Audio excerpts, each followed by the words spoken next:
Salut Étienne, Salut Baptiste. est-ce que tu connais le Club Dorothée?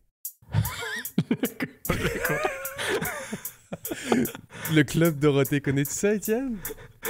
Non, le seul Dorothée que je connais, c'est Magicien d'Oz. Mais c'est quoi le Club Dorothée? Le Club Dorothée, c'est juste une très mauvaise série française, mais t'en fais pas, j'en ai d'autres à te proposer. Des très mauvaises. I deeply love. J'adore ça. J'adore. I deeply, deeply, deeply love. Alright. Oui. Donc, donc le sujet, on va se parler de séries. Le titre, les meilleures séries télé que vous n'avez jamais vues. Oui. Mais avant d'embarquer là-dedans, comme d'habitude, Baptiste. Comment ça va? Quoi de neuf? Ouais. Qu'est-ce que j'ai fait de... Je regarde en ce moment la série Bodies. Oh, Bodies, ça y est, t'es embarqué dans Bodies. Ouais. Puis là, je suis rendu, il me reste juste 2 épisodes. OK. Un feeling très dark. Je t'en avais parlé, la série, là, en 3 saisons seulement. Mm-hmm. Il y a des choses qui ressemblent un petit peu à ça là-dedans. Puis j'aime beaucoup. C'est OK. très cool comme ça. L'avais-tu vu, toi? Oui, je l'avais vu. Ben, on s'en était parlé brièvement, mais justement, à partir de 4 épisodes, là, tu commences à comprendre certains trucs. Je trouvais que le payoff était long à arriver un petit peu. Oui, c'est vrai. Ouais. C'est vrai que... C'est intéressant. Tu commences à voir des choses, mais ça prend un certain temps à s'installer. Au début, c'est un peu... c'est très chaotique, les timelines au début. Tu comprends pas ce qui se passe. Je trouve qu'il y a un feeling similaire. Je sais pas si... Ben, t'as vu Three Body Problem, Bodies. Est-ce que t'as vu Slow Horses? Non, j'ai pas encore regardé, mais elle est très bien notée, cette série-là, avec Gary Oldman, je crois. Exactement, avec Gary Oldman. Mais c'est 3 séries qui sont britanniques. Puis, ça, j'aime ça, les séries britanniques. Mais c'est ça, il y a quelque chose dans l'écriture qui est distinctif. J'arrive pas à mettre le doigt dessus. Il y a quelque chose dans la progression des personnages, à quel point on va rentrer deep, mais pas tant dans les personnalités des personnages. Il y a quelque chose, il y a comme un truc qui est bon, mais que j'ai l'impression que s'ils mettaient un petit effort supplémentaire, je pense dans le... nous faire je sais pas le mot en français, care plus, ce serait la perfection.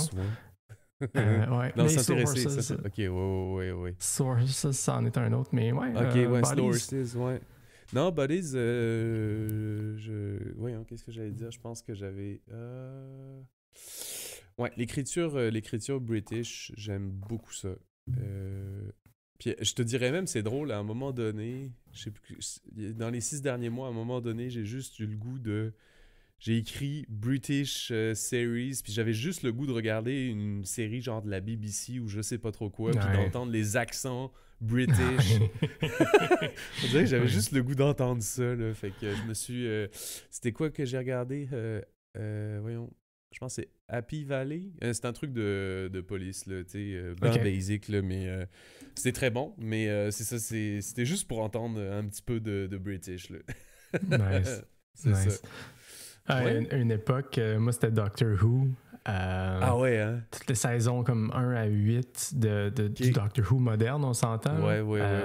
Ma blonde et moi, on avait regardé ça, puis c'était... faut que tu mettes ton cerveau à off, mais c'est bon. Hein. C'est bon. C'est ça. As-tu vu... on dirait que je vois beaucoup de choses qui sortent à propos de George Lucas qui aurait un peu trash-talké sur Disney, finalement. Ben, pas tant que ça, là, mais c'est ça. Et en même temps, je pense qu'il finit par dire aussi que c'est ce qui s'attendait à ce qui arrive en revendant sa licence de Star Wars à Disney. Là. C'est qu'à un moment donné, ça chire à certains égards, là, mais bon. Puis j'ai vu qu'il avait parlé au réalisateur de Rogue One. Ouais. Lequel? Il a parlé 40... Parce qu'il y en a 2. Ah, ouais, je sais plus parce c'est lequel. qu'officiellement, il y en a un. Fait que c'est probablement Gareth Edwards, mais officieusement... Ça doit être ça. Mais en tout cas, il s'est fait appeler par George Lucas après que George Lucas ait vu le film pendant 45 minutes. Puis il a dit que George Lucas avait adoré ce film-là. sais, Rogue One, pour lui, c'était vraiment bon, mais je pense après ça, dans d'autres commentaires là, de George Lucas, c'est comme... Il est pas sûr de la direction que prennent certaines choses dans l'univers de Star Wars, mais bon. Écoute, George Lucas, c'est drôle parce que prends Lucas de 1975 et un Lucas de 1980, un Lucas de 85, tu sais, comme avance de chaque décennie, clone-le, puis mets tous les Lucas dans la même pièce, il y en a pas un qui va être d'accord avec l'autre. Oui, c'est ça. Oui, c'est vrai. Il y en a un qui va dire non, j'avais prévu faire 3 films, l'autre qui va dire non, j'avais prévu en faire 6, l'autre j'avais prévu en faire 9. Ah, Leia, c'est la sœur de Luke. Ah non, t'es-tu malade, c'est pas la sœur de Luke. Puis ils vont se contredire hein, sans arrêt. Ouais. C'est quand même drôle. C'est Ouais. quand même drôle. C'est Mais spécial. j'avais dans mes notes justement de te parler de Star Wars parce que, tu sais, j'adore Star Wars. Ben oui, je sais. D'ailleurs, on n'a toujours pas fait d'épisode là-dessus, mais ça, c'est un manque. Il va falloir faire un épisode là-dessus. Exact. On n'aura pas le choix. Mais là, tu vois, je m'étais trompé dans les dates. Je croyais que Acolyte sortait le 4 mai, mais il sort le 4 juin. Oui, c'est vrai. Oui. Début mai, c'est Tales of the Empire qui est sorti. Puis c'est comme 6 épisodes animés qui vont raconter l'histoire de personnages secondaires chez les méchants. Puis, pour la première fois depuis toujours, j'ai commencé un contenu de Star Wars et je ne l'ai pas terminé. Ah ouais, hein? Ouais. Je sais que ça s'appelle j'adore ça, là. Mais... Oui, mais attends. Non, mais c'est correct. Attends, des fois, ça arrive qu'il y ait des choses qui nous plaisent moins aussi. Mais pour ceux et celles qui nous écoutent, que Étienne ne finisse pas quelque chose de Star Wars, c'est à noter dans le calendrier. Ouais, vraiment. C'est quelque chose qui arrive pas souvent, un peu comme une éclipse. Vraiment. Puis, tu sais, là, je veux pas partir des débats, là, mais moi, je suis quelqu'un qui a apprécié quand même épisode 9. OK, c'est pas le meilleur des films. Baptiste, on était allé le voir ensemble, tu sais, on a eu du fun. Puis j'ai adoré le 8, mais ça a pris 2 écoutes, puis il a fallu que je le digère comme il faut. Puis au final, c'est un de mes préférés. J'ai mes raisons, mais bon, je sais que c'est pas partagé avec tout le monde. Mais là, tu vois, pas Acolyte, Tales of the Empire, j'ai écouté un épisode. C'est un épisode qui raconte comment Morgan Elsbeth, son histoire a commencé. Puis là, pour situer les gens, Morgan Elsbeth, c'est une personnage secondaire dans la série Ahsoka, qui est une série spin-off de Rebels, qui est une série spin-off de Clone Wars, qui est un spin-off des épisodes 2 et 3. OK, on s'entend. Il y a beaucoup de spin-off. C'est ça, c'est rendu profond, là. Puis, l'impression que ça m'a donné, c'est que ceux qui ont écrit cette série-là n'ont pas pris le temps de prendre le temps de bien écrire ça. J'ai écouté qu'un seul épisode, puis je me suis dit, non, je regarde pas ça. Tu sais, quand je disais là, tantôt, il manque juste le petit pour te faire care à propos des personnes. Là, il y a rien de ça. Il y a rien de ça. C'est pas bien écrit. Puis, je dis ça avec amour. Je dis ça avec amour parce que je sais que mieux est possible. La preuve, Andor, qui est un spin-off de spin-off aussi, c'est la meilleure chose qui a été écrite de Star Wars depuis, en fait, toujours. Honnêtement, là, pour ceux qui ont... Honnêtement, oui. Je suis d'accord. Pour ceux qui ont commencé Andor et qui n'ont pas regardé les 3 premiers épisodes, il faut regarder les 3 premiers pour comprendre comment ça s'enligne ou ça s'en va. Mais le build-up de la suite est excellent aussi dans Andor, mais je suis d'accord qu'il faut que tu aies regardé les 3 premiers pour comprendre cette montée-là qui est... C'est magnifique, Andor. Je l'ai regardé pour vrai. Je pense que je l'ai regardé 3 fois, la série, là, tellement c'était bon.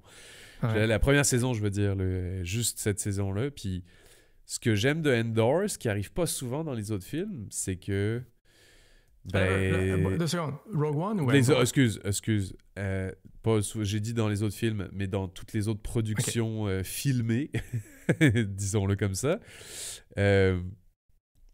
c'est rare de voir, de voir le côté ben, tout le monde n'est pas si good puis tout le monde n'est pas si bad. Tu sais, c'est ça l'affaire. C'est que dans Endor, tu vois exactement ça. Tu vois des gens de l'Empire qui seraient normalement vus comme le evil, mais c'est pas 100% evil. Puis t'as de l'autre côté des gens plus côté rébellion, ben que eux sont... Ben c'est ça, ils ont les valeurs pas toujours aux bonnes places, mettons, disons-le comme ça. Fait que moi, j'adore ça parce que je me dis, ce show-là est beaucoup plus humain. En fait, il est beaucoup plus proche de l'humanité. C'est ça l'affaire. Il y a la profondeur, c'est ça qui est bon. T'sais. Ouais, vraiment. Puis tu sais, quand je disais que George Lucas serait pas d'accord avec George Lucas, tu sais, George Lucas, sa mentalité, c'était non, les méchants ont des épées rouges, les gentils ont des épées bleues, puis les méchants sont méchants, puis ils n'ont pas besoin d'avoir de motivation, puis les gentils sont gentils. Puis après, comme Rogue One commence, puis ça commence par Cassian Andor qui comme assassine un de ses amis juste pour être sûr qu'il va pas parler. Puis George Lucas a aimé ça. Je suis comme, oh, ok, t'aimes quoi, dude? Mais... oui, c'est ça, la petite dichotomie. Ouais, exact. Mais, yes, mais pour finir avec ma réflexion, je m'étais fait la réflexion, ok, j'ai pas envie d'écouter ça. Puis, en parallèle, juste avant, comme je t'ai dit, ma blonde puis moi, on suit des cours de japonais sur Duolingo. Puis là, on est rendu à 90 jours de suite, ça va très bien. Mais pour se faire l'oreille, on s'est dit, on va regarder des trucs en japonais. Puis là, ma blonde voulait regarder un film qui s'appelle Suzume. OK. Suzume. Qui... La bande-annonce, OK, là, tu vas dire que c'est ridicule. Là. C'est l'histoire d'une fille, elle rencontre un gars, mais ce gars-là se fait transformer en chaise. Puis là, il y a un chat qui parle. Puis là, le chat, il a l'air méchant. Puis là, il y a comme des grosses bébites qui arrivent un peu à la Stranger Things, mais c'est comme l'histoire de la fille et la chaise. Puis là, la chaise, elle marche, puis elle se promène, puis elle parle. Puis... What the... Ouais, exact. Tu vois? Mais tu sais quoi? C'était bien écrit, puis c'était bon. Fait que si t'es capable de faire quelque chose de bon avec une histoire d'une chaise qui se promène puis qui parle, puis que t'as comme playground l'univers de Star Wars ou l'univers de Marvel, t'es capable d'écrire quelque chose de bon si tu prends ton temps, tu sais. Tout à fait. Je pense qu'il faut qu'ils prennent un moment d'introspection, je pense, chez Star Wars et Marvel, même principe. Là, Oui, Marvel, je suis d'accord. Ouais. Mais c'est ça le problème aussi, là, c'est que, tu sais, puis un petit peu la même chose qu'on a vécu, on dirait, avec des fois les jeux vidéo, là. Il y a eu comme cette volonté à un moment donné de... Je sais pas si tu te souviens, évidemment, Ubisoft qui essayait de sortir un Assassin's Creed par an ou à tous les 2 ans, puis là, ça a complètement chié. Fait que, tu sais, cette logique-là de, OK, on essaie de produire le plus de contenu possible, le plus vite possible, tu sais. Ça, c'est un piège, parce que Marvel puis Star Wars, ils sont tombés là-dedans aussi. Ah oui. Puis tu finis juste par diluer la qualité de tes shows. Ça devient de moins en moins bon. C'est genre c'est de l'homéopathie rendu là. Excusez. Quelle comparaison magnifique. J'adore ça. Parce que c'est vrai que c'est ça. Là. On va continuer à diluer. Je continue à diluer, mais il y a toujours la molécule d'origine, fait que ça devrait faire son effet. Écoute, et non! comme Olaf dit, loi de mémoire. Hein? Écoute, on n'entrera pas là-dedans. Parle-moi pas sur l'homéopathie. Ah là là. Puis là, j'aimerais ça parler de quelque chose, Étienne, qui... c'est pas... Tu sais, encore une fois, le show, c'est j'adore ça. Ça me fâche un petit peu, mais ça me fâche de bon enfant. C'est juste que Étienne a réussi à... là, je vais l'expliquer pour tout le monde avant qu'Étienne en dise plus, puis qu'il jubile. Nous sommes allés à la revanche par un vendredi soir, un beau vendredi soir. Puis il y avait 2 de nos auditeurs, Eddie et JP, qu'on salue, qui étaient présents avec nous.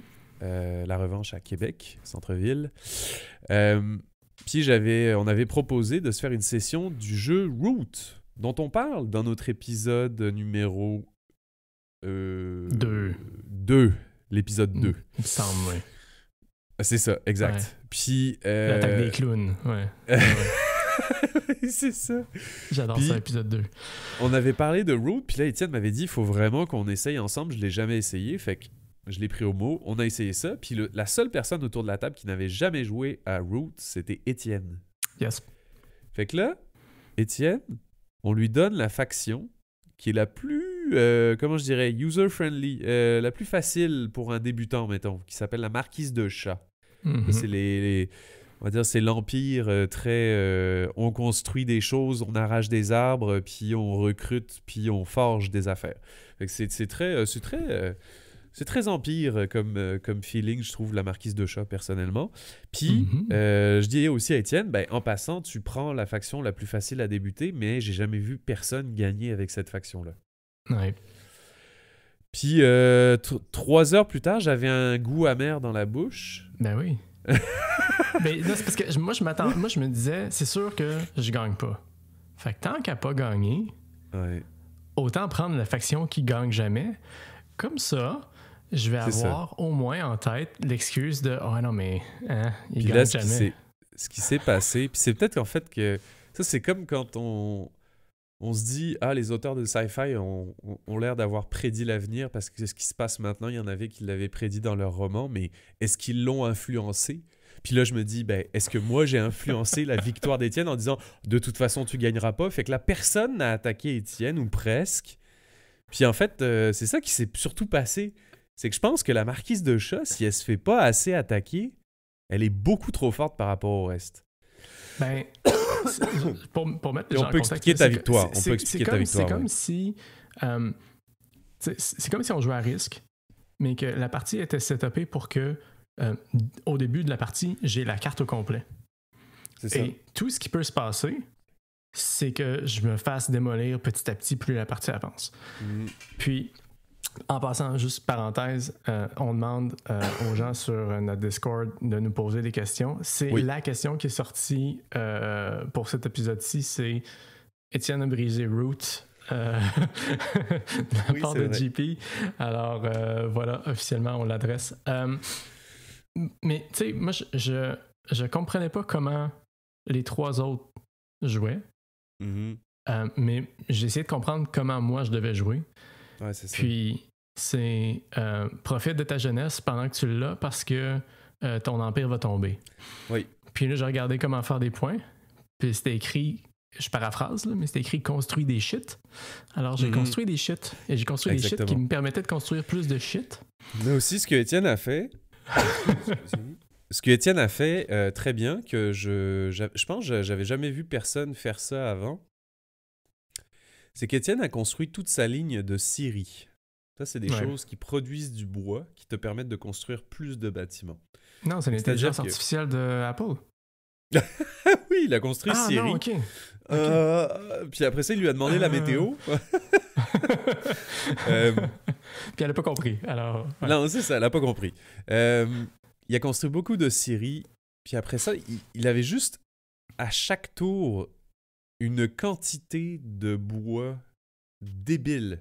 Puis là, Mhm. l'autre affaire, c'est que vu qu'on n'a pas vraiment... Ben, on t'a un peu laissé tranquille sur tes territoires, ben, Mhm. tout ce bois-là était à ta disposition pour que tu puisses continuer à construire de façon exponentielle plus de bâtiments. Ouais. Fait que on a vraiment vu une genre d'accélération incontrôlable du nombre de points et de bâtiments qu'Étienne faisait à chaque tour. Puis,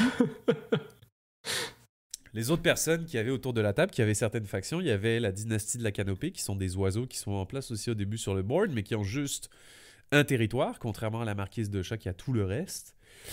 Ouais. Et il y a les souris révolutionnaires que j'avais. Donc, la dynastie de la canopée, c'était JP. Moi, j'avais les souris rebelles. Mais que j'ai pas vraiment assez utilisé non plus, encore une fois, pour embêter Étienne. Puis finalement, on avait notre ami Eddie qui avait le vagabond, qui lui est plus un solo player qui pense qu'il a des amis, mais il en a pas. Le concept est tellement drôle. Là. Il y a un raton laveur qui se pointe chez moi. Ouais. Il me donne une carte. Puis là, il prend ses notes. Puis là, il écrit « OK, Étienne, c'est mon ami maintenant. » puis il part. Oui, Puis moi, je exactement. fais juste recevoir une carte, puis je fais comme, mais c'est qui, lui? puis il part, puis j'en entends plus parler. Puis c'est tellement drôle comme concept. C'est drôle. On a déliré là-dessus. On s'est dit, OK, c'est quelqu'un sur le mush. Ouais. C'est ça. Ouais, voilà. Oh là là. Fait qu'une victoire d'Étienne sur une faction que j'avais jamais vu gagner avant. Bravo, Étienne. Ouais. Ben, Puis on s'est dit merci. qu'on rejouerait à ça avec une extension la prochaine fois. ouais. Puis là, tout le monde va me rentrer dedans. Oui, Ça va tout être le monde drôle. va te rentrer dedans, Étienne. C'est sûr Yes. et certain. Oh là là. Moi, j'ai Oui. un dernier truc dont je veux te parler parce que pendant 2 semaines, c'était que ça que j'avais en tête. C'est un jeu qui est sorti récemment qui s'appelle Animal Well. Est-ce que tu en as entendu Ok. parler? Non, je connais pas. OK. C'est fait par une personne. Il y a une personne qui travaillait là-dessus pendant 7 ans. Ok. C'est un Metroidvania. Encore, OK. Je sais que je parle que de Denis Villeneuve et de Metroidvania. OK, on Ben s'entend? oui, tu fais mais juste bon, ça. c'est un Metroidvania, mais sans combat. C'est que de la survie. Avec une vibe d'horreur. Mais c'est comme du pixel art, dans le fond. OK? Fait que t'es un Ok. petit blob, tu te promènes. Tu trouves des objets. Mais la twist de ce jeu-là, c'est qu'il n'y a absolument rien qui est expliqué. Autant Ok. côté lore, autant côté instruction, c'est comme essaye de comprendre ce qui se passe. Puis c'est dur de comprendre ce qui se passe. Il y a des Ouais, animaux ouais, un peu ouais, partout. ouais. Des fois, ils te veulent pas de mal, mais des fois, ils veulent t'assassiner. Ah, ouais, hein? Puis Ok. c'est dur de comprendre pourquoi, là. Mais c'est tellement bon. C'est tellement bon, ce jeu-là. C'est sur quoi que tu l'as, là? C'est quelle plateforme? Je l'ai sur la Switch, Schwitz? la Nintendo Switch. Oui. Puis je sais que c'est disponible aussi sur. Je pense, honnêtement, je pense que c'est Sur disponible PC. partout. Là. Ouais. Mais côté visuel, ça va se ressembler sur toutes les consoles de toute façon. Là. Ok. Ça reste pixel art et compagnie. Il y a quand même un système de lumière dynamique qui est vraiment beau. Tu sais, c'est carré, mais c'est vraiment, vraiment bien réussi visuellement. Ouais. La patente de jeu-là, l'affaire là, qui fait que ça sort du commun, c'est que tu trouves un objet, ils te disent pas ce que tu peux faire avec. Puis quand tu découvres quelque chose, tu as l'impression d'avoir brisé le jeu. Tu as l'impression, tu es vraiment fier de toi. Là. L'endorphine Ouais. dans le piton. Là. Ah ouais. Puis le jeu se termine après. Tu sais, moi, je l'ai terminé en comme 5-6 heures. Ben, terminé en guillemets, c'est ça, parce que t'as le générique qui apparaît. Puis là, ça finit. Puis là, tu peux encore jouer, tu peux encore te promener. Puis là, il y a un objet par terre, puis tu fais comme, OK, c'est quoi ça? Puis là, tu prends l'objet, puis là, tu découvres une autre affaire, tu fais comme, OK, c'est quoi ça? Puis là, tu te rends compte que le jeu ne fait que commencer. Ah ouais. C'est incroyable. Fait que l'auteur, je me rappelle plus comment il avait dit ça, mais il expliquait que c'était comme une lasagne à plusieurs étages. Donc, tu finis le jeu, entre guillemets, c'est le premier étage de la lasagne, mais tu as tellement des niveaux deep ensuite. Puis tu peux jouer à ça pendant comme vraiment longtemps. Il y a des trucs, il a dit qu'il y a des choses qui ne s'attendent pas à ce que ce soit découvert avant quelques années. Okay. Il y a des secrets cachés partout. Un peu comme des achievements dans Doom qui ont été faits il y a juste quelques années alors que c'était sorti il y a des décennies. Là. Ouais, mais ça se peut. Ce genre de truc-là. Il y a des puzzles que... puis là, il y a du monde qui ont été vraiment créatifs. Il y a des puzzles que fallait que tu joues un certain jour de l'année pour une raison particulière que je ne vais pas spoiler. Mais si tu joues ce jour-là de l'année puis que tu vas voir telle affaire, ben, il va se passer un truc différent. Puis quand tu regardes quel jour de l'année, puis c'est quoi, puis c'est qui, puis là, tu fais comme « Ah oui, OK, c'est évident. » Mais, tu sais, des puzzles comme ça, il y a des puzzles que tu as un morceau, tu as un indice sur environ 50. Puis il y a 50 autres joueurs dans le monde qui vont avoir l'indice qui te manque pour compléter ton... Ouais, exact. Ouais, il y a des trucs là-dedans, là, c'est vraiment, vraiment, vraiment deep. Puis la magie dans ce jeu-là aussi, c'est que à chaque fois que je jouais, à chaque session, que je creusais puis je notais, puis c'est pas des blagues, là. J'ai sorti un cahier de notes et je notais des trucs. Parce que si tu notes pas, des fois, tu regrettes. Là. Ouais. Donc, je notais des trucs, puis à chaque session, je finissais de jouer puis je me disais, regarde, c'est fini, là. Là, je trouverai plus rien. C'est fini, je viens d'épuiser mon cerveau et ce jeu-là, c'est terminé. Puis la fois après que je jouais, 5 minutes plus tard, j'avais trouvé un autre truc. Puis, OK, wow, ça vient de m'ouvrir tellement de portes, tellement de trucs. C'est fou. C'est un chef-d'œuvre de jeu. Je te fais une prédiction, ça va gagner jeu indie de l'année. OK. Et ça va peut-être même être nominé jeu de l'année. Shit. Gros... Ah ouais, jeu de l'année, tu penses? Je pense que ça va être nominé. Je pense que l'industrie voudra pas faire gagner ce jeu-là. Mais je pense que nominé, c'est pensable. Fait que tu dis qu'il aurait pu se retrouver aux côtés de Baldur's Gate 3, mettons, en nomination. Ouais. OK. Ouais. OK. C'est bon. Juste parce que il y a une fluidité puis un équilibre dans ce jeu-là que t'as pas dans les autres jeux similaires. T'es toujours en train de découvrir quelque chose. Il y a des endroits où tu te dis ça c'est impossible à faire jusqu'à ce que tu découvres comment. Puis ce comment-là est tellement satisfaisant. Puis c'est ça tout le long. C'est incroyable. Chapeau, foulard, truc, mitaine, tout ce que tu veux. toute la patente. Pour bien s'habiller et avoir chaud. C'est très intéressant, Animal Well. Je vais voir si je le pogne sur Steam, probablement. Puis à quel point je vais rentrer là-dedans. Là, j'ai d'autres jeux en parallèle aussi. Fait que là, c'est ça. Là. Moi, j'étais un peu... Des fois, il faudrait que je fasse que je me concentre juste sur un jeu puis que je le fasse jusqu'au bout. Puis des fois, il y a plein de portes qui s'ouvrent. Puis là, je suis comme, je suis trop excité. Fait que c'est ça. Je joue à trop de choses. Fait que garde-le dans ton catalogue. Puis à un moment donné, tu triperas. OK. Garanti. C'est bon. Allons-y. Sujet principal. Baptiste, c'est toi ou c'est moi qui commence? Ça va être toi, Étienne. Ça va être moi, parfait. Je te donne mon... dans les séries que je pense que tu n'as pas vues, mon top 3. Je commence par mon 3. Tu feras ton 3 après. Welcome to Wrexham.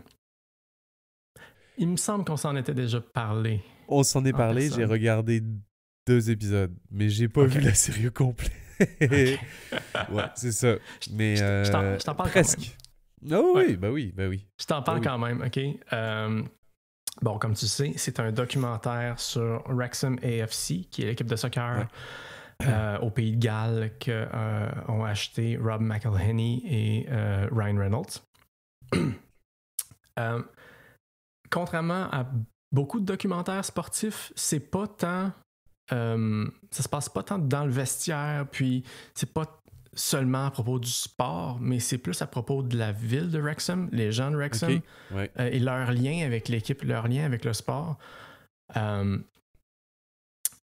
C'est vraiment intéressant. Puis il y a un aspect de pourquoi un Canadien puis un Américain ont acheté une équipe de soccer qui est vraiment... C'est vraiment cool, c'est passionnant parce que pour ceux qui ne savent pas comment fonctionne le football anglais, il y a le Football Pyramid qui s'appelle. D'ailleurs, si tu veux écouter les accents anglais, regarde, écoute ça. Oui, c'est ça, écoute Wrexham. Et gallois, et Scouser, puis tous les accents que tu veux. Mais tu as le Football Pyramid qui a en haut la Premier League que les gens connaissent, avec Manchester City, United, Liverpool, Arsenal, toutes les équipes qu'on connaît du soccer anglais. Mais quand tu finis dans les 3 derniers de cette ligue-là, tu te fais reléguer à la ligue d'en dessous, qui est le Championship League. Mais les 3 meilleures équipes du Championship, eux, montent dans la Premier League. Fait qu'il y a une échelle. C'est la même chose en France. Même chose en France. Même chose en France. Oh, on a la Ligue 1 et la Ligue 2. C'est la même affaire. OK. Mais tu vois, nous, en Amérique du Nord, c'est impensable. C'est impensable. Mais moi, je regarde ça puis je fais comme, OK, non, c'est génial. Je veux ça ici. Je veux ça ici. Donc, Wrexham, c'est une équipe de 5e étage. OK? Donc, c'est comme va dans le sous-sol, là, puis l'équipe est là. Mais là, ce qui se passe, c'est que c'est une des plus vieilles équipes au monde de soccer. Puis qui joue dans un des plus vieux stades au monde.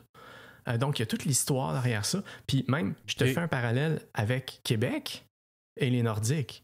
Tu sais, Wrexham est une ville qui est dans une nation, dans une autre nation, qui parle une langue qui n'est pas la langue principale, qui est l'anglais, qui n'est pas la ville la plus grosse de cette nation-là, qui a une équipe et l'équipe va mal et le stade est en ruine, puis ça prend un sauveur pour sauver l'équipe. Nous, au Québec, on ne l'a pas eu, le sauveur. Mais eux, ils l'ont eu. Puis juste à cause de ça, là, mon attachement à Wrexham et FC est énorme. Ouais. Puis, je sais pas comment... C'est comme, si tu regardes ça, tu vas rire, tu vas pleurer, puis tu vas triper. Puis, bon, à la base, t'es français, alors peut-être que c'est moins... Tu sais, je veux dire, t'es déjà... le football, pour toi, c'est déjà quelque chose que peut-être t'es plus proche qu'un Nord-Américain, mais sachez que pour moi, le soccer, c'est je regardais la Coupe du Monde distraitement et c'est tout. Et maintenant, à tous les samedis matins, je regarde Wrexham et je trippe comme c'est pas possible. Tellement que j'ai regardé le hockey récemment, puis j'ai développé des réflexes. Le défenseur, il est rendu tout seul. Il y a deux de l'équipe adverse qui foncent vers lui. Il est le plus en arrière qui peut être en zone neutre. Puis je me dis, bon, mais passe au goaler. Ah oui. Il passe pas au goaler. Oui, puis je suis comme, mais voyons, pourquoi t'as pas passé? Puis là, il se fait voler la rondelle. Puis là, il y a un 2 contre 0. Puis là, il se fait compter. Puis je fais comme, mais pourquoi t'as pas passé au goaler? Puis tu sais, dans ma tête, c'est rendu. Je suis rendu une stratégie de football. Bref. Ouais. C'est drôle, ça. T'écoutes le soccer le samedi matin, toi? Samedi, ben là, plus maintenant parce que la saison est terminée. Ouais. Mais. T'écoutes ça sur quoi? Oui. C'est sur abonnement direct. Ah oui, c'est sûr. J'ai payé sur abonnement, hein? pour voir cette équipe-là, leur match. C'est ça, exact. Fait que finalement, l'un des sauveurs, c'est Étienne aussi. Oui. Oui. Étienne paye un abonnement. Fortement recommandé. C'est étrangement passionnant comme série. Ils sont rendus dans la 3e saison et est en cours en ce moment. C'est sur Disney+. Allez voir ça. Mais ça, écoute, je vais te le dire, ça pourrait grandement m'intéresser. Tu sais, je vais te donner un exemple. C'est pas le même genre de série, mais mettons...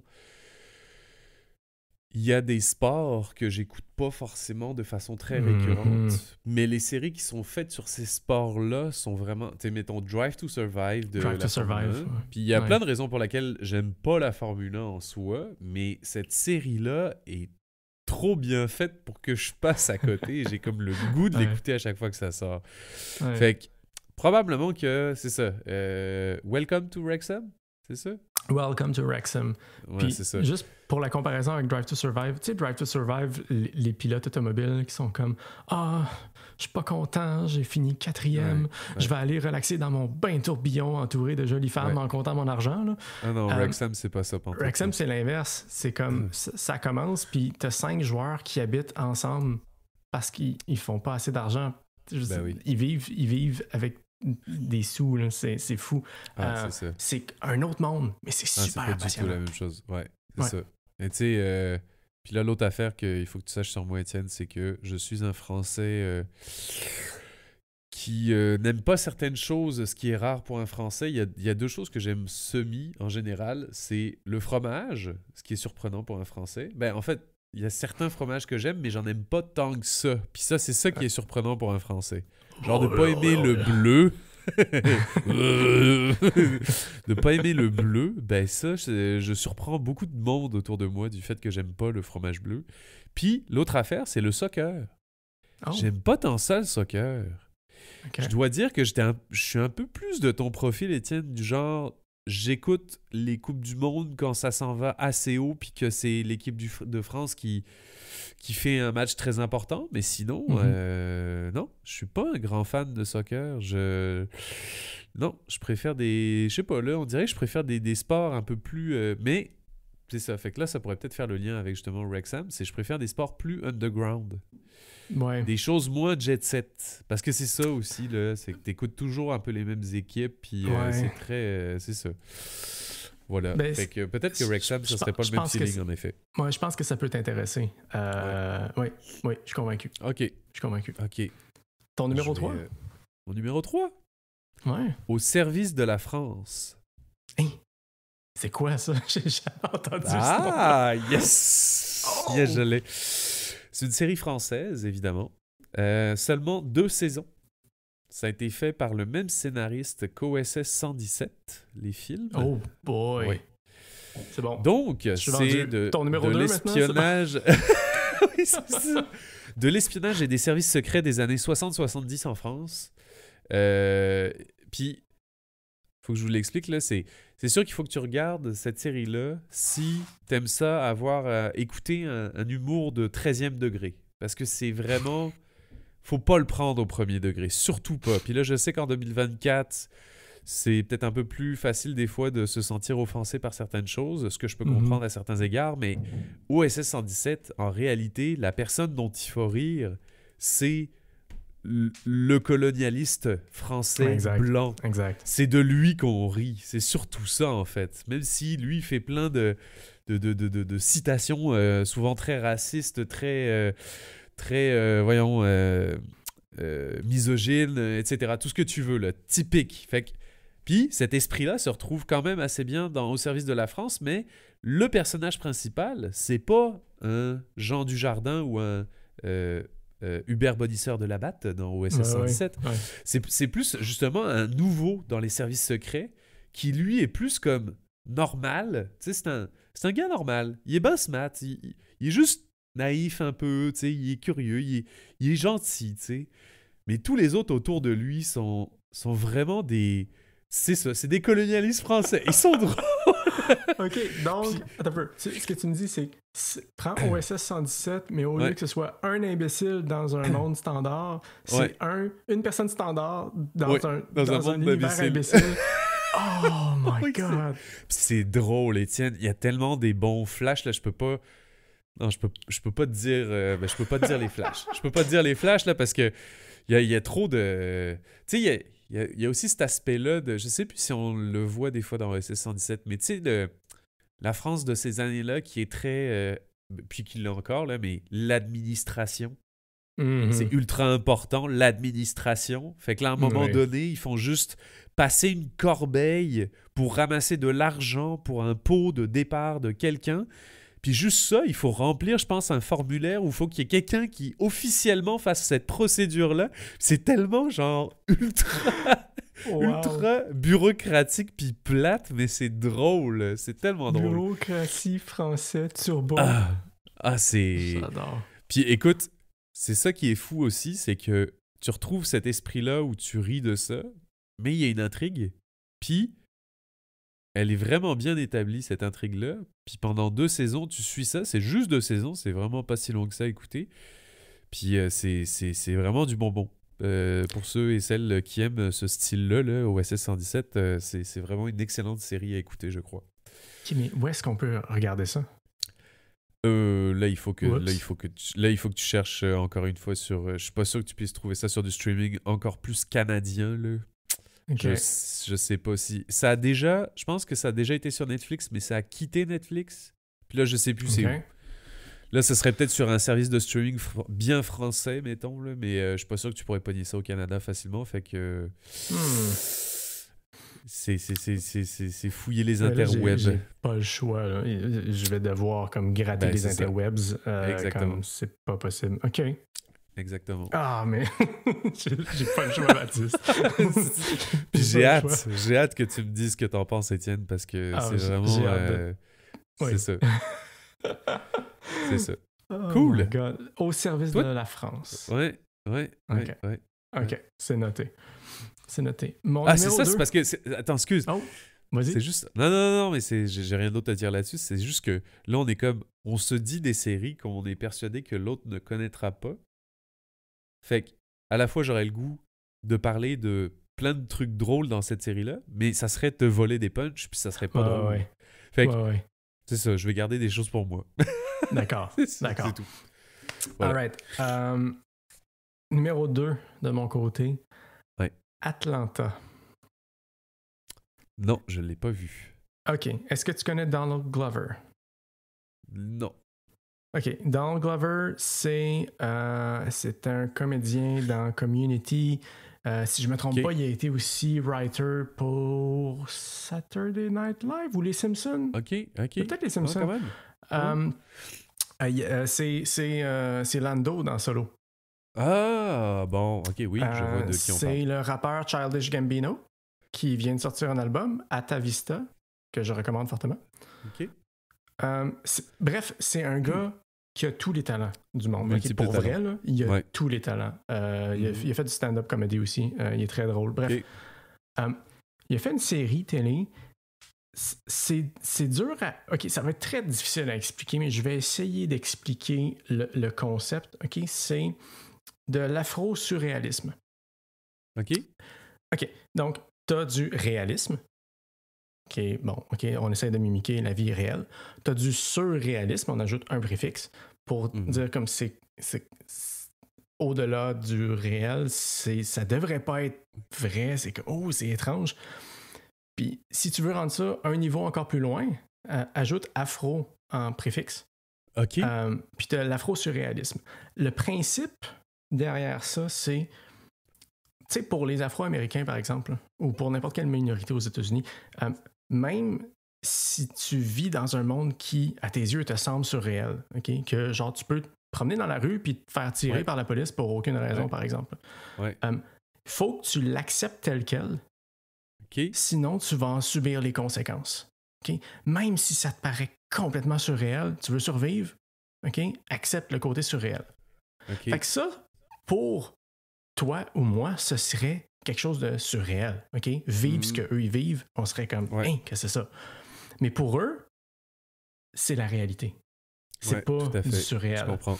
Donc, de l'afro-surréalisme, c'est comment faire un genre surréalisme pour eux, tu sais.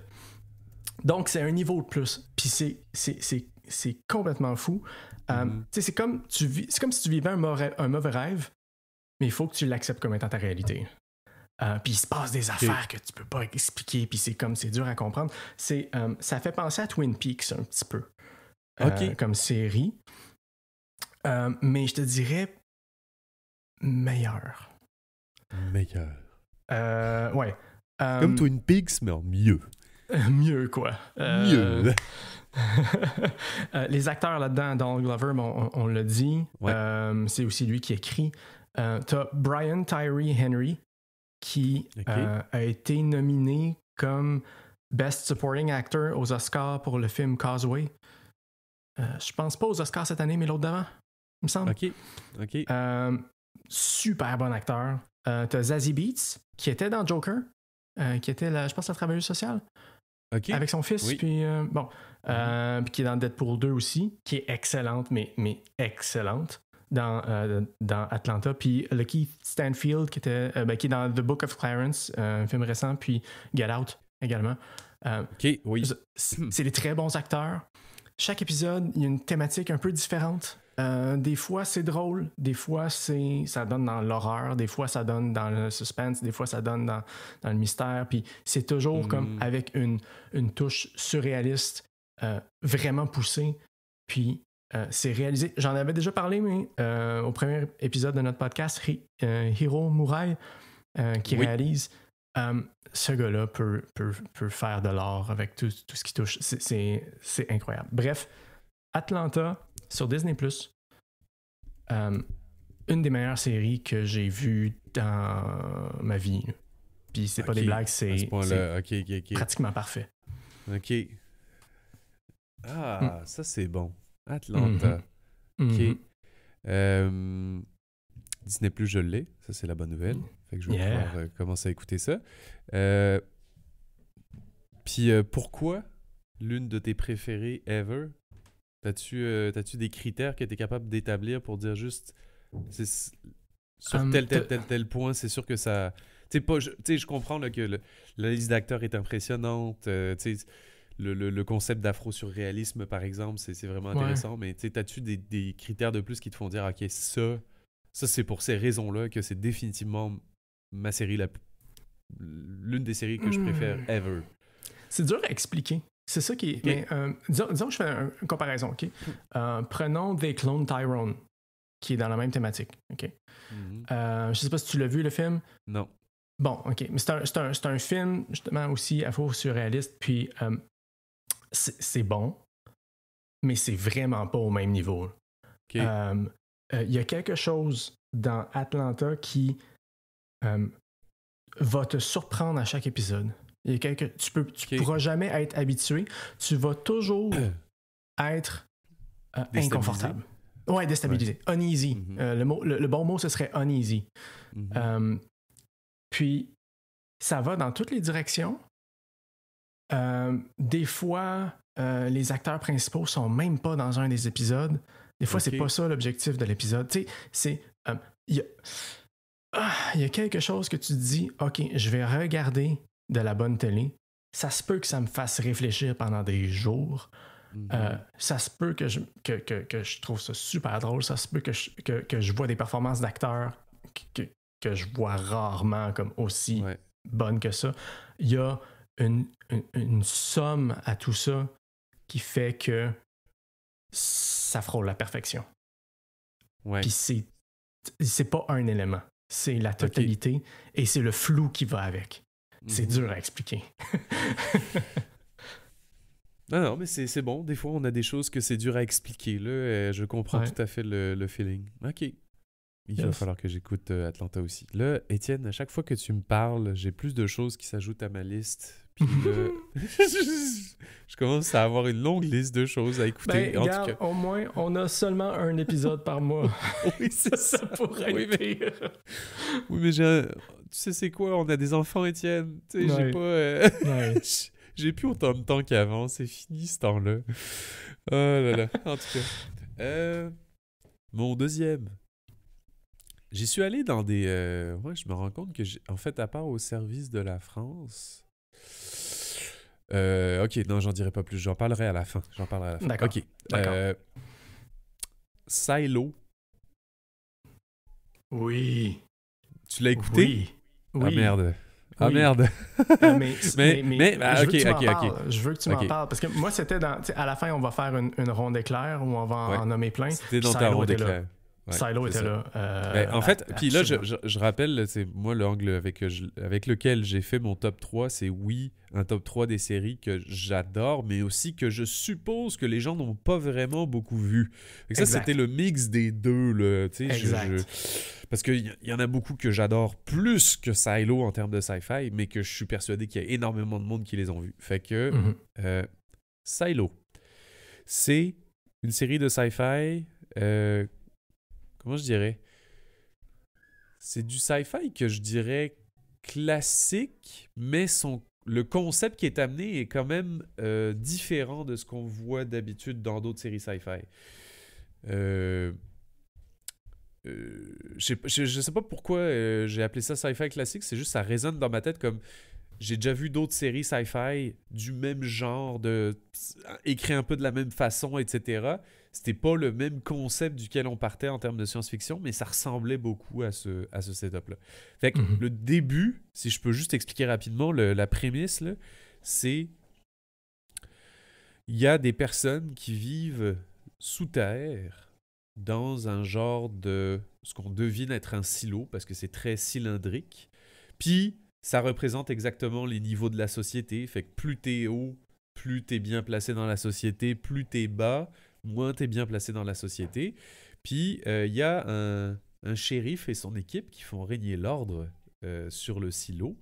Mais il y a aussi une juge qui a ses propres justiciars, je ne sais pas comment les appeler, là, mais sa propre force de la justice. Mais normalement, c'est le shérif qui gère la loi, puis les conflits, puis les crimes, puis etc. au sein du silo. Puis le début de la série, c'est que en réalité, les gens ne peuvent pas sortir d'en dessous de la terre parce que l'extérieur serait toxique. On ne sait pas exactement pourquoi. Je ne sais plus si on le sait ou pas, là, si c'est de la radioactivité ou s'il y a eu un cataclysme. Il me semble que c'est pas clair. C'est pas clair. C'est pas clair. Puis les gens n'ont pas l'air de tant se rappeler que ça non plus, le avant. Il n'y a pas l'air d'avoir ce... Puis c'est beaucoup là-dessus qu'ils jouent, sur le savoir, qu'ils veulent surtout pas... En fait, ceux qui dirigent ne veulent surtout pas que le savoir d'avant soit donné en fait aux futures générations parce que ils veulent continuer à garder le contrôle. Tu sais, c'est quand même assez classique. Puis le shérif, si je ne m'abuse, qui est en poste, découvre certaines choses puis décide de... Il y a une chose qu'il faut... il faut pas faire. Il faut... Ouais, je sais pas comment le dire là, mais si tu dis que tu veux sortir du silo, on va t'habiller pour te permettre de sortir du silo. Puis tout le monde va te regarder sortir du silo, mais tu peux pas faire marche arrière. Une fois que tu as dit que tu voulais sortir du silo, tu sors du silo. Puis il faut que tu nettoies la caméra. Puis il faut que tu nettoies la caméra. Qui filme dehors. Il n'y a qu'une seule caméra. Dehors, exactement. Ouais, exact. Pour montrer à quel point dehors, c'est dégueu, puis tu veux pas y aller. T'sais. Tout à fait. Puis tu vois sur cette caméra-là les corps des autres qui ont essayé auparavant d'avancer, de sortir, puis d'avancer, puis qui se sont effondrés au bout d'un certain moment. C'est ça la prémisse, puis le shérif veut sortir. À un moment donné, là, je sais plus ce qui fait qu'il déclenche ça, mais je pense que c'est très très tôt dans la série qu'il dit qu'il veut sortir. J'en dirai pas plus rendu là. Je vais laisser les gens écouter. Mais toi, Étienne, t'en as pensé quoi de cette série? Écoute, c'est drôle parce que quand t'as dit sci-fi, dans ma tête, je me suis dit, c'est réfutable que c'est de la science-fiction. Mais en même temps, c'est vrai que c'est de la science-fiction. C'est post-apocalyptique.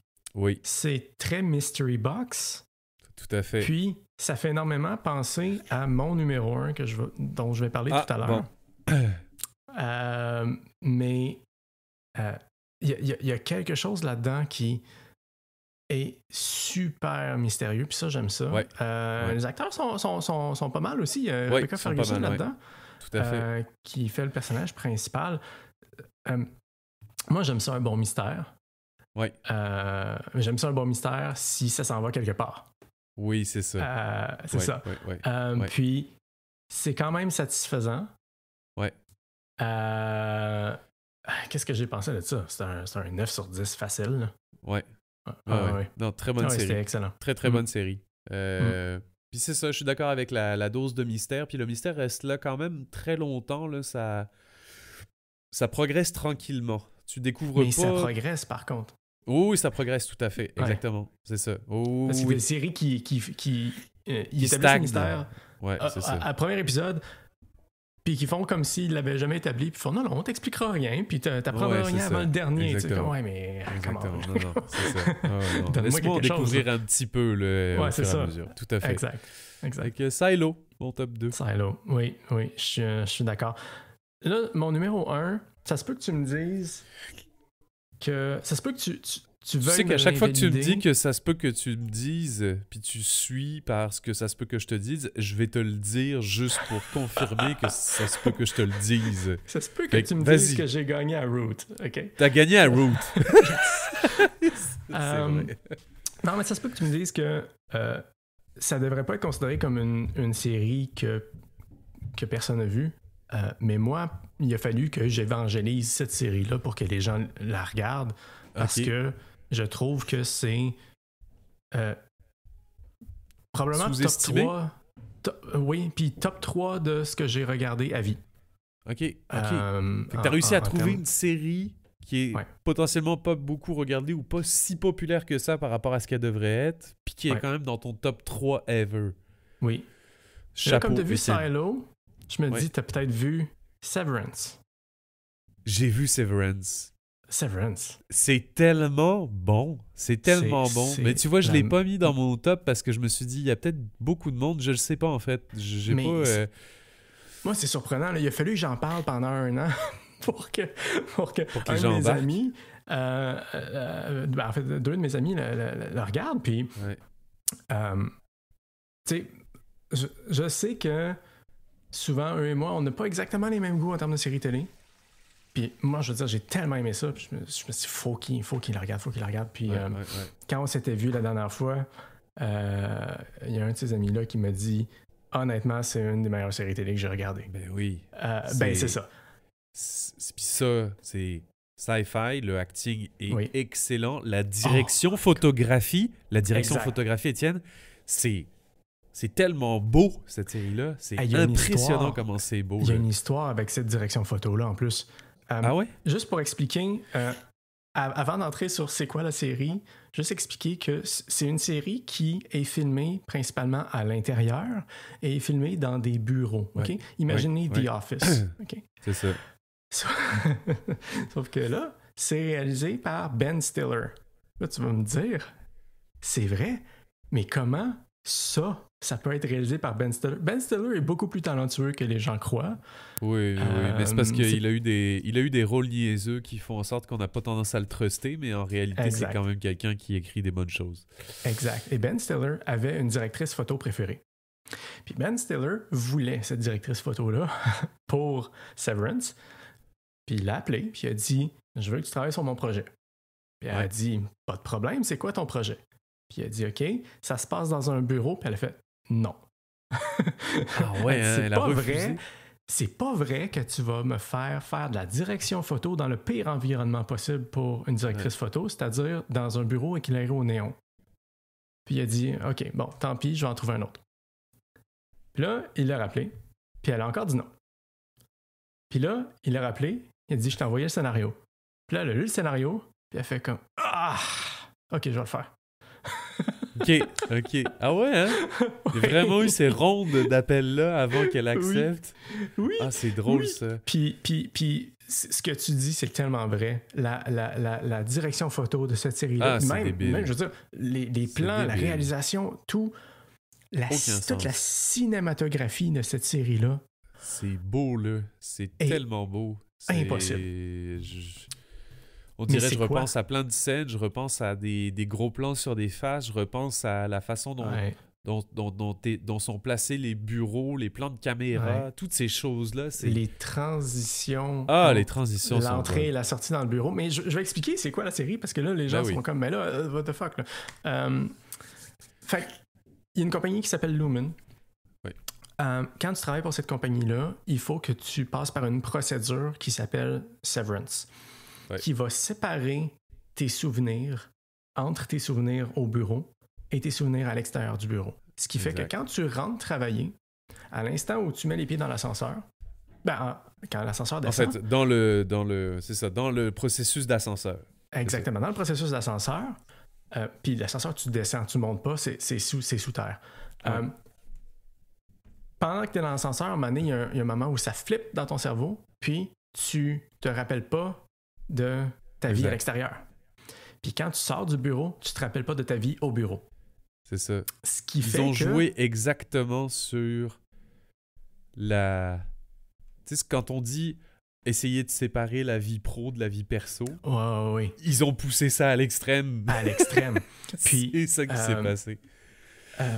dans le fond, c'est comme si t'étais deux personnes. T'as Ouais, deux exactement. personnalités, C'est ça. t'as deux Ça, c'est t'as bon, deux là. identités. Puis il y a tellement d'aspects derrière ça qui sont intéressants. Mais- Qu'est-ce qui se mais- passe quand tu prends ta retraite? C'est volontairement, Ouais, c'est ça. c'est comme si tu te suicidais, tu sais, Ouais. pour Mais le point de vue intérieur. je trouve qu'il y a quelque chose qui démarre fort dans cette série-là. C'est, tu vois, l'acteur principal qui est très bon, dont je ne me rappelle Adam plus Scott. du nom. Adam Ouais, Scott. Et il est excellent là-dedans. Puis, je pense, il est dans sa voiture, il pleure. Oui. Puis après ça, il rentre à sa job. Puis là, il y a le processus de switch dont on parlait. Fait que Ouais. ça part sur un homme qui est triste. Puis là, d'un seul coup, il rentre à sa job. Puis il se rappelle plus que dans sa vie perso, il est triste. Ouais. C'est fort, là. C'est Ah fort, oui. ce conflit-là, en partant là, dans la série. Là. Puis il y a cette transition-là en un seul plan de caméra. C'est ça, exact. Avec un effet Hitchcock là, qu'il appelle. Là. Tu Ouais. avances la caméra, mais tu zoomes out en même temps. Donc, tu as l'impression Ouais. que il y a le décor puis Ouais. les personnages comme, se déplacent. Oui. Mais c'est excellent. vraiment magique. Puis, dans le fond, les personnages, il y a une religion à l'interne. Tu sais, faut Ouais. que tu aies une raison d'être en tant que quelqu'un qui travaille. Puis, donc, il y a une religion dans le bureau pour les gens qui travaillent. Puis là, les personnages se rendent compte qu'il y a des trucs de louche. Puis ils essayent de communiquer avec l'extérieur. Puis ils sont pas capables. Puis Ouais, mais exact. c'est tellement... C'est Puis excellent. ça, c'est la mystery box ultime. Et j'espère tellement qu'ils savent où ils s'en vont. Ouais. Je veux Oui, j'espère aussi. Je Oui. veux Ben, en fait, que puis la fin soit ça, on va le prévue. savoir, mais à la saison 2, probablement Ouais. plus. Parce qu'une Ouais, saison 1, probablement. ça peut toujours être vraiment bon. Mais en réalité, la saison 1 n'est pas un bon indicateur à elle seule de est-ce que la série au complet va être bonne. C'est ça le problème. Fait que là, on attend. Moi, j'attends beaucoup après la saison 2. Ouais. Puis ce que j'aime beaucoup aussi, c'est qu'évidemment, puis ça, c'est quelque chose qu'on retrouve, je trouve, dans beaucoup de séries, beaucoup de films. Il y a la fille qui est nouvelle dans leur équipe qui arrive. Puis là, elle teste les limites de cette séparation-là. Elle essaye de s'enfuir. Tu sais, c'est vraiment ce genre de personne-là nouvelle dans le processus qui essaye de tester toutes les limites de cette affaire-là dans laquelle tu es enfermé. Là. Ça, c'est le fun. J'aime ça aussi, ce genre de personnage-là qui vient essayer de foutre les limites un peu autour puis que tu comprennes que, OK, tu peux juste pas sortir de là de ton plein gré. Là. Faut que tu aies fini ta journée de job. Là. Tu sais, c'est comme ça que ça se passe. Exact. Ouais. Puis sinon, tu vas te faire punir aussi. Il y a des punitions. Là. Exact, il y a des trucs, punitions. C'est bon. C'est très bon. Je voulais aller à quelque part avec ça. J'ai oublié, c'est pas trop grave. Excuse. Mais non, mais c'est... J'ai coupé ton flot de pensée. J'aime mieux t'entendre que de parler, honnêtement. Donc, OK. Oui. Alors, fortement recommandé. Ah oui, c'est ça. Ouais. Si vous voulez être convaincu ou pas, à savoir si vous voulez regarder la série, allez chercher sur YouTube Severance teaser trailer. Le teaser est meilleur que le trailer, c'est fou, mais le teaser est tellement convaincant. C'est la meilleure chose qui existe. C'est incroyable. Puis je suis persuadé qu'en voyant juste quelques plans, c'est facile d'être convaincu que ça vaut la peine de l'essayer. Solide. Ouais. Ah, puis il y a des bons acteurs là-dedans. Il y a Patricia Arquette, puis on en a parlé, Adam Scott, puis John Turturro, il me semble qu'il s'appelle. Ouais. Puis comment il s'appelle c'est celui que tout le monde aime imiter à Hollywood. He talks like that all the time. Je me rappelle plus. On va sortir Google. Non, je sais pas. Son nom m'échappe. Attends un peu. Severance. Non, ça me dit... Cast. Christopher Walken, voilà. Christopher Walken. Ben oui, OK, ouais. Oui. Ah oui. Il est là-dedans, puis il est vraiment bon. Puis c'est pas un genre de rôle qu'il joue d'habitude. C'est vrai. C'est vrai qu'il joue pas bon. là-dedans habituellement. Il joue pas ce genre de rôle-là. Puis, il y a ce qu'il faut voir aussi, c'est que ce qui se passe dans la vie perso a beaucoup d'importance dans la série aussi. Oui. C'est pas juste ce qui se passe dans la vie pro qui est intéressant. À l'extérieur, c'est fucking intéressant aussi. Mm-hmm. En tout cas, un très bon mix de plein de choses. Là. C'est tellement bon. C'est tellement bon. Vraiment. Baptiste, je veux savoir ton numéro 1. OK. C'est un animé. Oh. Ça s'appelle Scavenger's Reign. OK. Suis-moi. Je te suis. Suis-moi. Je te suis encore. Suis-moi encore. Ben là, Baptiste, je suis rendu collé. Là. Arrête de me coller. OK, je recule un peu. OK, vas-y. Recule un peu. OK, c'est bon. Je te suis. La prémisse, c'est qu'il y a un vaisseau qui est parti en exploration spatiale qui s'appelle le Demeter. Puis ce vaisseau-là, je pense, a eu un dysfonctionnement, puis les gens qui étaient à bord ont pris des capsules pour essayer de s'éjecter vers la planète la plus proche, qui est une planète complètement extraterrestre, mais c'est une exoplanète qui a l'air... ils ont l'air de pouvoir quand même atterrir dessus, puis vivre, pouvoir au moins respirer l'air de la planète, puis ce genre de choses-là. Mais c'est la première fois que... non seulement les dessins sont très beaux, il y a un petit feeling un peu soit Miyazaki ou comment je dirais, les traits des dessins des fois font penser à des plus vieux dessins animés, mais c'est très très beau, là. C'est vraiment très très beau. On dirait que ça a été dessiné vraiment pas mal à la main pour certains plans, puis etc. Fait que, bref, très très beau. Puis là, il y a comme je pense que c'est 3 groupes de... En fait, excuse, il y a une personne qui s'est retrouvée toute seule, qui a atterri toute seule à quelque part, puis 2 d'un bord, 2 de l'autre qui ont atterri, je pense, chacun de leur côté avec leurs propres affaires. Ils sont complètement écartés sur la planète. Ils ont plus de nouvelles des autres. Ils savent pas qui est en vie, chacun de leur bord. Puis ils savent pas où est le Demeter. Bref. Fait que t'arrives là-dedans. Puis là, tu vois, le début de la série, ça se passe vraiment... Tu vois régulièrement ce qui se passe dans l'une des sphères, soit les 2 premiers, le gars tout seul, ou les 2 autres. Mais cette série-là, là, c'est la première fois que je vois autant de concepts aliens vraiment fuckés. Mais c'est vraiment bon. Mais c'est... Tu sais, mettons, je dis juste un exemple. À un moment donné, il y a une fleur qui fait un petit... tu passes à côté, puis là, elle se met à s'ouvrir, puis là, il y a un petit truc, un petit bulbe jaune, puis là, il y a un personnage qui prend la fleur, qui l'arrache, qui appuie dessus de telle façon, puis là, ça lui permet de partir un peu en l'air, genre de le faire sauter plus haut avec cette fleur-là. Et ils font juste faire ça tout le temps avec tout. Genre, il y a plein d'affaires là-dedans qui sont complètement bizarres, mais... C'est rempli de créativité, cette série-là. C'est impressionnant comment c'est rempli de créativité. Puis, l'intrigue est bonne. Il y a le gars tout seul pour qui ça chie un petit peu, parce qu'il est tout seul aussi. Mais je peux pas en dire beaucoup plus. C'est vraiment quelque chose qu'il faut regarder. Mais moi, j'ai adoré ça du début à la fin. C'était... Rappelle-moi le nom encore. Scavengers. Rain. Okay. R-E-I-G-N. OK. Ouais. Puis, c'est une série? C'est combien de saisons? Pour l'instant, il y a juste une saison qui est sortie. OK, c'est récent, dans le fond. C'est récent. D'accord, c'est récent. Puis, écoute, En fait, j'ai hésité à un moment donné sur mon top 1. Je me disais, est-ce que je mets Arcane? Mais ça, c'est une série que tellement de monde ont vu, puis qui est excellente, qui est brillante, en tout point.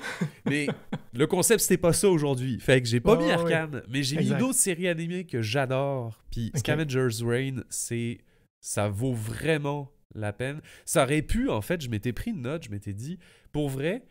Mettons que ça aurait été juste un réalisateur qui avait une idée de concept puis qu'il n'avait pas la capacité d'en faire une série complète. Ça aurait pu être un épisode de Love, Death and Robots. OK. Pour vrai. Pour vrai. Je sais pas si vous vous souvenez, mettons, par exemple, de l'épisode où il y a une fille qui est dans son spacesuit sur une planète. Oui. Ça fait très feeling au niveau des dessins puis de comment c'est un peu bizarre ce qui se passe sur cette planète-là puis de... Ça fait feeling un peu comme ça, là. OK, parfait. Je sens que je vais adorer ça. C'est parfait. C'est disponible sur Netflix? Je sais plus encore. Je sais plus où est-ce que je l'ai trouvé. Hey, pour vrai, Étienne, j'ai des plateformes que je paye, puis des fois, je fouille les interwebs. Je sais plus. Je sais plus où est-ce que je l'ai trouvé. Je suis bien transparent là-dessus. Regarde, ce qu'on va faire... OK, c'est que je vais ouvrir, j'en ai parlé la dernière fois, mais l'application qui s'appelle Upflix. Oui, Upflix. Que je recommande fortement. Puis dans Upflix, on peut voir, chercher, trouver qu'est-ce qu'on peut trouver sur les différentes plateformes selon nos abonnements. Donc, Scavenger Rain. Sorry, could not find... Scavengers au pluriel. Scavengers. Non. Non? Écoute, je vais devoir creuser les interwebs. Mais peut-être que c'est juste l'application qui est dans le champ. Ben, tu vois, genre là, ça me dit Fubo. Je ne connais pas cette plateforme-là. OK, c'est ça. Diffusion. Attends, Max. Non, OK, Max, c'est de HBO, je pense. Ah okay, oui, donc si c'est sur Max, c'est sur Crave. Si c'est sur Crave, je l'ai pas. Mais tu peux demander à 1 ou 3 pirates dans une certaine baie, des pirates dans une certaine baie de m'aider. Est-ce que c'est quelque chose que ma blonde et moi, on pourrait / devrait écouter en japonais? Est-ce que c'est japonais à la base, en fait? Je crois pas. Je crois pas. Oh, C'est ouais. drôle parce que... Non, parce que c'est drôle parce que le dessin pourrait faire très feeling japonais, mais je pense pas que ça soit en japonais. OK. Tu poses des bonnes questions. Ben, Japanese version. Écoute, j'ai écouté le film, Ça existe? un film d'une chaise, puis c'était excellent, là. Une chaise qui marche. alors, Scavenger's Reign is an American adult Ah. animated science fiction drama television series. Non. Ben, on va l'écouter en version américaine Mais, avec les frites puis l'aigle, puis... ouais, OK. Ok, Cool. c'est ça. Scavenger's Reign. Ouais. Parfait. Hey, je suis content. Je m'attendais à ce qu'on ait des croisements, là, des trucs qu'on avait déjà vus Oui. l'un l'autre. Ben oui. Euh, Et j'ai eu peur à un moment donné en mettant certaines choses. Je me suis dit, je me rappelle plus. Est-ce que j'en ai déjà parlé à Étienne? Fuck. C'est ça. Fait que, en tout cas. Mais on s'était dit aussi qu'on se ferait une petite fusillade. Ben, pas fusillade, excuse. Oui, une ronde éclair. Une ronde éclair. Voilà. Une ronde éclair. Allons-y de la ronde éclair. Donc, ce sera à mon tour, dans le fond. Vas-y. Recommandation The After Party, saison 1. C'est sur Apple TV. Je recommande seulement la saison 1 parce que la saison 2 est moyenne. Mais ce qui est bien, c'est que chaque saison est un peu indépendante. OK. Donc, le principe, c'est qu'il y a eu un meurtre mystère, et chaque épisode est la soirée où il y a eu le meurtre raconté par un des personnages. Et chaque épisode a son style cinématographique et son style de narration différent. C'est bon, ça. Et c'est drôle, c'est divertissant, fortement recommandé. OK. Moi, je vais dire... c'était quoi, non? 10%. Call My Agent. Ça, c'est sur Netflix. C'est une série française, encore une fois. Ouais, c'est français, ça. Ouais, je l'ai pas regardé, par contre. Très, très bon. C'est comme si c'était une agence des managers d'artistes, de comédiens, puis etc. Puis tu vois des vrais comédiens français à chaque épisode qui sont qui jouent leur rôle. Ah ouais, c'est bon. Ça. Mais comme s'ils étaient accompagnés, puis c'est vraiment une bonne série. Il y a pas beaucoup de saisons, mais c'est une excellente série. Tu vois Jean Dujardin, etc. Okay. Tu vois plein d'acteurs français puis d'actrices françaises. C'est vraiment bon. J'avais beaucoup aimé ça. 10%. OK. Ouais. C'est la cote qui se garde, j'imagine. oui, fort probablement. All right. Scott Pilgrim Takes Off sur Netflix. Oui. Si vous avez aimé le film de Scott Pilgrim, ce qu'il faut savoir, c'est que c'est une série animée. C'est, les voix, c'est les mêmes acteurs que dans le film. L'histoire n'est pas la même. Et ça, soyez préparés. L'histoire n'est pas la même. Et acceptez-le. Si vous l'acceptez, vous allez triper. Ouais. Si vous l'acceptez pas, ben tant pis. Mais c'est ça. Ouais. Scott Pilgrim Takes Off. Yes. Le Visiteur du futur. Hein? Je crois que c'est une web série sur YouTube. C'est une série française. Yes. Encore une fois. Très, c'est sci-fi, mais c'est beaucoup plus low budget. Puis j'ai écouté ça pendant un petit bout il y a quelques années. J'ai aimé ça, j'ai trippé. Puis j'ai aimé le fait que ce soit low budget aussi. Je pense que j'étais dans une passe où j'avais le goût d'écouter de quoi qui était un peu moins grosse production. Fait que ouais. Puis Visiteur du futur, ça parle un peu de, il voyage dans le temps, évidemment. Ok. Donc, c'est ça. Voilà. Spoilers. Ok. C'est bon. Ouais, c'est ça. Sur Disney+, Only Murders in the Building. C'est une série de meurtres. C'est un peu un genre de Columbo, dans le fond. Là. Sauf que c'est avec trois personnages principaux joués par Martin Short, Steve Martin et Selena Gomez. OK. Ouais. C'est drôle. C'est drôle. Ça se prend pas au sérieux. Mais c'est quand même bien écrit. C'est un peu campy, mais c'est quand même bien écrit. Puis pour quelque chose de léger, c'est du bonbon. C'est du bonbon. Ouais, voilà. Bonbon. Fortement recommandé. Cool. Mais là, encore une fois, hein, j'essaie toujours de trouver des choses que les gens ont peut-être pas beaucoup écoutées. Celle-là, j'ai un doute. J'ai un gros doute qu'il n'y a pas beaucoup de monde qui l'a écouté. Mais The Good Place... Ah, c'est bon, ça. Oui, il n'y a pas assez de Puis, gens qui l'ont écouté. Je te il y a peut-être confirme, pas... il y a pas assez de gens qui l'ont écouté. C'est ça, il y a peut-être pas assez de gens qui l'ont écouté. Moi, premièrement, je suis un gros fan de Kristen Bell depuis Véronica Mars. Véronica Mars, que j'écoutais quand j'étais jeune. Oui. Fait que ça aussi, je peux vous le recommander, mais ça, c'est beaucoup plus vieux, puis c'est ça. Mais The Good Place, c'est si bon. C'est le concept de... il y a une personne qui meurt, qui pense qu'elle s'en va dans la Good Place, qui est l'équivalent du paradis. Puis là, je peux pas en dire beaucoup plus. Non, en fait, c'est qu'elle devrait pas être là.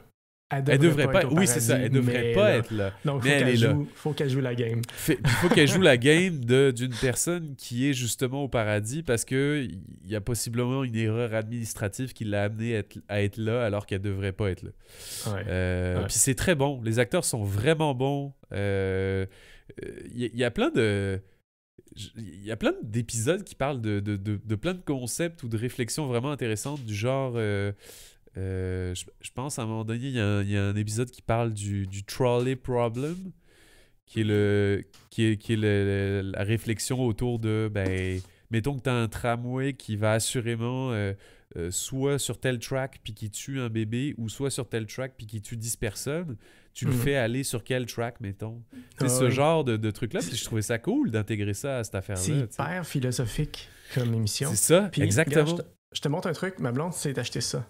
C'est un livre. Je vois pas le titre. Attends. Décale plus au centre. C'est un livre qui s'appelle How to be Perfect. Nice. Puis le T est pas là. Le T est comme pas placé parfaitement. Ce qui est quand même très drôle, c'est écrit par le créateur de The Good Place, qui est aussi le créateur de The Office. De The Office USA, puis de Brooklyn Nine-Nine, je pense. En tout cas, Michael Schur. Et c'est de la philo. En fait, c'est de la philo en lien avec l'émission The Good Place. Et si tu achètes l'audiobook, c'est narré par les acteurs. Voyons donc. Oui. Ah, ok, oui. Ça, il faut que je regarde ça. Ah oui, ma blonde l'a lu, elle a trouvé ça excellent. Ok. Moi, je l'ai pas lu parce que je suis paresseux. C'est bon. Voilà. À toi, de mon côté, j'avais Silo, je vais le skipper. Un que je sais pas si... je pense il n'y a pas assez de monde qui l'ont vu, c'est sûr. Beef, je l'ai vu. Tu l'as vu? Ouais. Sur Netflix. Excellent. C'est une série, c'est une saison et c'est tout. C'est produit par A24 qui gagne tous les Oscars et tous les Emmy depuis 2016. C'est une maison de production puis de distribution. Tout à fait. Beef, c'est l'histoire de deux personnes qui ont un incident de rage au volant. Exact. Et c'est deux personnes qui viennent de deux sphères de vie complètement différentes. Puis c'est comme, OK, leur destin s'est croisé, puis that's it, là c'est ça. Ils se détestent, et ça escalade, et c'est tellement... Puis leur vie aux deux sont tellement, genre, de plus en plus intenses, non-stop, dans toute la série, là, c'est pas dans le mauvais sens, mais c'est essoufflant. C'est fou à quel point, genre, ça... Il y a toujours un épisode où il se passe toujours quelque chose de vraiment trop intense pour la game. Non, c'est très bon, j'ai aimé ça. Mais... Tu sais, ça fait partie. Tu vois, quelque chose que, quand je dis prendre le temps de bien écrire là, pour qu'on s'attache au personnage, cette série-là a compris comment faire. Exact. Contrairement à bien du stock qui sort ces temps-ci. Beef. Puis, parfait. Là, j'en ai un dernier, je sais pas si t'en avais d'autres, mais... J'en ai deux autres. OK. J'allais dire... encore une fois, peut-être qu'il y a beaucoup de monde qui l'ont vu, mais j'ai le feeling qu'il y a peut-être pas beaucoup de monde qui l'ont vu aussi. Sherlock. De BBC. Avec de la BBC. Benoît Concombre. Benoît Concombre, qui est d'ailleurs la série qui l'a fait connaître à beaucoup plus de monde que ce qui était connu avant. Puis c'est un Sherlock Holmes des temps modernes, mais avec qui s'appuie sur, évidemment, les vraies histoires de Sherlock Holmes, mais juste puis le jeu avec Martin Freeman en plus de ça, et c'est vraiment une belle complicité. Je l'avais regardé plusieurs fois, cette série-là. Puis côté accent british, on s'y retrouve beaucoup aussi. Là, tu viens de me faire ajouter une série à ma liste de Ron Éclair, parce que je me suis rappelé qui jouait le rôle de Moriarty dans cette série-là. Oui, c'est Mark Et- Gatiss. C'est-tu ça? Non. Comment il s'appelle ce gars-là? Je me Non. rappelle plus. Il est dans tous les films britanniques. Là. Oui, Euh, oui. Mais ce gars-là jouait dans une série dans la saison 2 de Fleabag.